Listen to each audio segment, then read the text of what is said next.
Okay, our job is to think through the passage. We're going to think through the passage.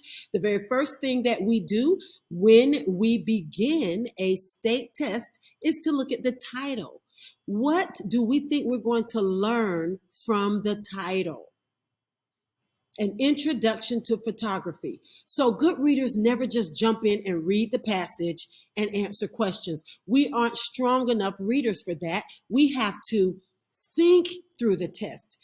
I know they say it's a reading test, but it is a thinking test.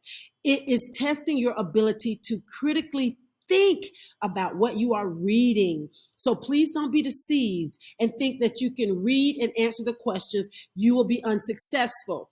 If you slow down and think, what is the author showing? What does the author think? What am I learning? What's being revealed? I guarantee you will be successful. So start by thinking of the introduction. Who's going to be introduced to photography? Why is it important to be introduced to photography? Okay. Once you make a prediction based on the topic, okay, and remember, looking at the directions, read the selections, choose the best answer. Always do that. Good readers preview the text. To preview the text, you read all of the first paragraph, all of it. You're getting a preview, okay? You want to help because you already want to say, okay, what is it mostly going to be about? What is this passage mostly about? To prepare the brain, good readers do a preview. Think about it. You preview a movie you're going to watch. You take a look at the trailer. You don't just watch a movie cold turkey. You don't just pick up a book off the shelf and read it. You take a look at the front cover, the pictures, the back cover, the inside flap.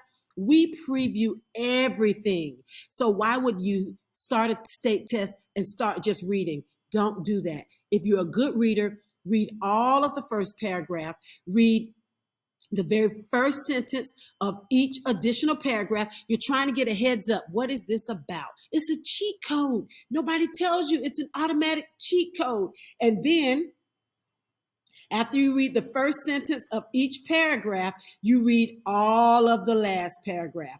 Okay? So take a moment to read all of the first paragraph, the first sentence of each additional paragraph, and then read all of the last paragraph. Once you do that, ask yourself, what is this passage mainly about?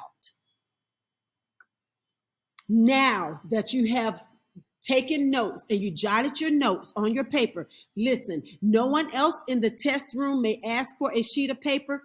I want you to ask for a sheet of paper. Why? Because it's time to study these passages. You are not reading the passages. You must read and take notes on what these passages mean. Here are some questions we want to ask ourselves. What does the reader learn in each paragraph? What does the author reveal in each paragraph? How does the author feel about the topic in each paragraph? So we're thinking about the author. What is the author's tone? How does the author feel about the subject? If it is a story, what is being revealed about the character? What do we learn about the character? Why am I reading this? What is the moral of this story? What is the lesson I, as the reader, am supposed to learn? These are the questions we're asking ourselves. As good readers, we're studying. So when we get to the questions, don't go to the questions. We don't need to go to the questions. Whoever told you to go to the questions lied. They did not give you the best advice. That is not the best strategy. The way the state tests are set up now, these tests are determined based on how you think through the passage. You cannot take a shortcut and read the questions and answer them. Okay, so it's time now to read the passage. Pause the video and read the passage. Let's see what each paragraph are we learning. What does the reader learn in paragraph 2? What does the reader learn in paragraph 3? Okay, let's group these. They're short. What is the reader learning in paragraphs 4, 5, and 6?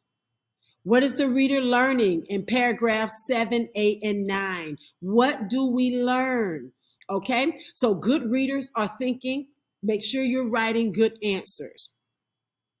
Now we want to ask ourselves, what is the subject? of this paper. What type of transformation did the character go through? How was he in the beginning? How did he end? And what caused that transformation? What happened in his experience to cause him to have one attitude in the beginning, the other in the end? So that's what you're going to write. Now, let's take a look at the questions. What answer did you select for question 1 and why? Make sure you include a good answer for why. What answer did you include for question 2 and why? What answer did you include for question 3 and why? What answer did you include for question 4 and why? What answer did you include for question 5? Now, let me give you a trick for question 5. Anytime you have a summary question, the summary question is going to include details from the beginning, middle, and end. If one of the answer choices includes details from the beginning and the middle, that's not the answer. If one of the questions includes details from the middle and the end, that's not the answer. If one of the questions include details from the beginning and the end, that's not the answer. The answer to the summary question will always include details from the beginning, middle, and end. Good luck.